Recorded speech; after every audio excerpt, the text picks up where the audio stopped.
Hello, je vous propose de faire des révisions d'algèbre linéaire et notamment sur les espaces vectoriels. Donc, il y a un petit exercice qui est affiché juste au-dessus. On va le corriger, mais d'abord, on va faire quelques rappels de cours. C'est parti. On en vient à la définition de K espace vectoriel. On va dire soit K plus croix un corps, hein, évidemment, au menu de la loi plus et de la loi croix. On va dire soit E un ensemble. On dit que E est un K espace vectoriel, c'est seulement si E possède une loi de composition interne notée plus, avec E plus qui est un groupe commutatif, et on va noter 0 de E, l'élément neutre, pour la loi plus. Si E possède également une loi de composition externe, qui est une application de K croix E vers E, qui vérifie les éléments suivants, pour tout couple AB appartenant à K carré, pour tout X appartenant à E, si j'ai A plus B point X, ça me fait A point X plus B point X. Pour tout couple XY appartenant à E carré et pour tout A appartenant à K, j'ai A point X plus Y qui est égal à A point X plus A point Y. Et par ailleurs, si pour tout X appartenant à E, j'ai 1 de K point X, ça me donne X. Remarque, tous les R puissance n, à partir de n égale 1, sont des R espaces vectoriels. Et ça va être important pour montrer que des ensembles sont des sous-espaces vectoriels. Ensuite, on en vient à la définition de sous-espace vectoriel. Je vais dire E qui est un K espace vectoriel et F une partie non vide de E. On dit que F est un sous-espace vectoriel de E si et seulement si, pour tout A appartenant à K et pour tout couple XY appartenant à F, j'ai A.X plus Y qui appartient à F. Et de la même manière, qu'est-ce qu'il faut de plus? Il faut que le 0 de E appartienne à F. Et bien, remarque, un sous-espace vectoriel est un espace vectoriel lui-même. Donc, pour démontrer qu'un ensemble est un espace vectoriel, bien souvent, ce qu'on va faire, c'est qu'on va démontrer que cet ensemble est un sous-espace vectoriel, en général, d'espace vectoriel connu, les R puissance n. D'accord? Donc là, on va pouvoir repasser aux exercices et on passe tout de suite au tableau pour pouvoir corriger les exercices qui sont notés juste au-dessus. Et donc, si on revient à l'exercice, comment on va faire pour montrer que f est un espace vectoriel? Eh bien, on va montrer que c'est un sous-espace vectoriel de R2. Eh ben, c'est ce qu'on va montrer que c'est un sous-espace vectoriel de R2. La première chose que je dois montrer, c'est que f est inclus dans R2. Bon, ça c'est évident parce que là j'ai des vecteurs de R2. Ça, il n'y a pas de sujet. F est inclus dans R2. Donc c'est une partie non vide de R2. La deuxième chose que je dois montrer, c'est quoi? Vous vous rappelez?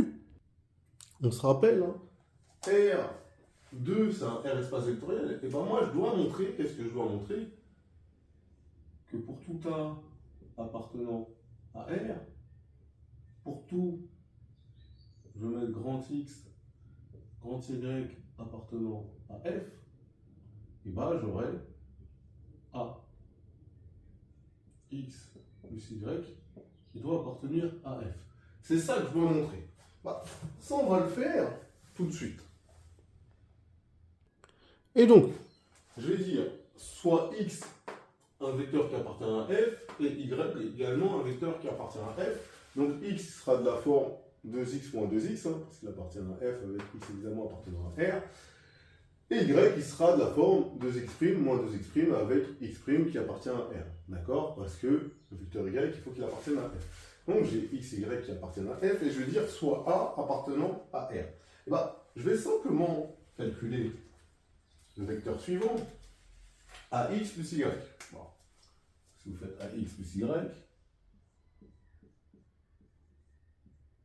évidemment, ça va vous faire A 2X moins 2X plus 2X' moins 2X'. Ok? Là, on voit pas très bien. Donc là, ça va me faire 2AX plus 2X' moins 2AX plus X'. Là, je peux écrire de cette manière-là. 2 facteurs de pourquoi il manque un moins 2, hein, une connerie, moins 2X'. Là, je peux mettre 2 facteurs de AX plus X'. Et là, je peux mettre moins 2 facteurs de AX s'exprime. Ok? Et du coup, je suis bien de cette forme-là. Donc, si je pose, je sais pas, je vais l'appeler, si je pose x1 égale AX plus x', x1 appartient à R, car R est stable par l'addition et la multiplication. D'accord? Par l'addition et la multiplication.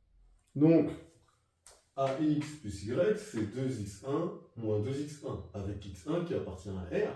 Donc, AX plus Y, il appartient à F, puisqu'il est de la forme 2 fois un réel, moins 2 fois le même réel, x réel, évidemment. Et donc, il appartient à F.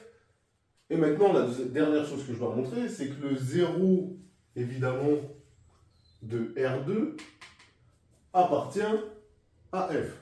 Bah, on va vérifier ça. Ça va être assez simple. Le 0 de R2, bah, c'est simplement le vecteur 0, 0.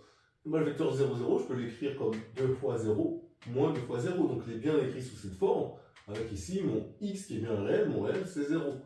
Et donc, mon 0 de R2 appartient à F. Donc, j'ai les 3 points, puisque j'ai F qui est inclus dans R. Ça, c'était assez évident. Pour tout A qui appartient à R, pour tout couple XY appartenant à F carré, j'ai AX plus Y qui appartient à F. Et le dernier point que je vais vérifier, c'est que le 0 de R2 appartient à F. Et bien ça, c'est vérifié. Donc F est un sous-espace vectoriel de R2. Donc F est lui-même un espace vectoriel.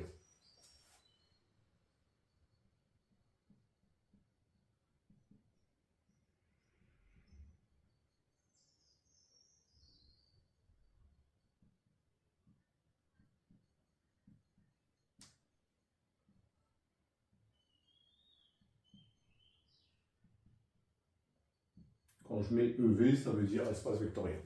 Voilà pour le premier exercice. Donc, dans le deuxième exercice, on a un ensemble G qui a un vecteur de R3 x, y, z, tel que x plus 2y moins z soit égal à 0. Et bien ça, on va montrer que c'est un sous-espace vectoriel. Excusez-moi, il n'y a pas de z, il y a qu'un seul L. De R3. C'est ça qu'on va montrer. Du coup, première chose que je vais montrer, assez simple, le premier point, c'est que G est inclus dans R3, puisque ici, j'ai un vecteur de R3. Ça, j'ai inclus dans R3, évident. Ensuite, je vais prendre deux vecteurs de G. Donc, je vais dire soit x et y, deux vecteurs de G, A, un réel, montrer que AX plus Y appartient à G. Ça, on va le faire assez facilement. Donc, si j'ai X qui appartient à G, X il est de cette forme-là. Donc, j'ai X de la forme X, Y, Z avec X plus 2Y moins Z égale 0 et Y est de la forme X', Y', Z' avec X' plus 2Y' moins Z' qui est égal à 0. Donc, je vais calculer le vecteur AX plus Y. Donc, AX plus Y, ça fait A, le vecteur X, Y, Z, plus X', Y', Z'. Donc, ça me fait AX plus X', AY plus Y', AZ plus Z'. Donc, je peux dire que c'est de la forme X1, Y1, Z1 avec X1, Y1, Z1, les trois appartenant à R, avec X1 qui vaut AX plus X', Y1 qui vaut AY plus Y', et Z1 qui vaut AZ plus Z'. Bah, moi, qu'est-ce que je dois montrer? C'est que X1 plus 2Y1 moins Z1 égale 0. Bah, c'est ce que je vais calculer. Et si ça fait 0, bah, ce vecteur appartient à G. Donc, si je fais X1 plus Y1 plus 2Y1, pardon, moins Z1, bah écoutez, ça me fait AX plus X', plus 2 AY plus Y' plus 2, moins, pardon, entre parenthèses, AZ plus Z'. Ok? Bah ça, maintenant, je vais développer. Ça va me faire AX plus X' plus 2 AY. D'accord? Plus 2 Y' moins AZ moins Z'. Je vais factoriser évidemment par A pour certaines choses et mettre d'autres choses de leur côté. Donc ça va me faire A facteur de X plus 2Y moins Z plus évidemment X' plus 2Y' moins Z'. Or, ce terme-là, on a vu qu'il valait 0. Donc ça me fait A fois 0, plus ce terme-là aussi, on a vu qu'il valait 0. 0. Et donc ça me fait 0. Donc j'ai bien x1 plus 2y1 moins z1 qui est égal à 0. Donc le vecteur ax plus y appartient à G. Donc j'ai bien ax plus y qui appartient à G. Bah, maintenant, il ne me reste plus qu'à montrer que le 0 de R3 appartient à G, et j'aurais montré que j'ai un sous-espace vectoriel de R3. Montrons que le 0 de R3 appartient à G, ça c'est très très simple. Et bah, le 0 de R3, c'est 0, 0, 0. Et je vais regarder dans cette configuration, donc j'ai 0 plus 2 fois 0 moins 0 qui fait 0.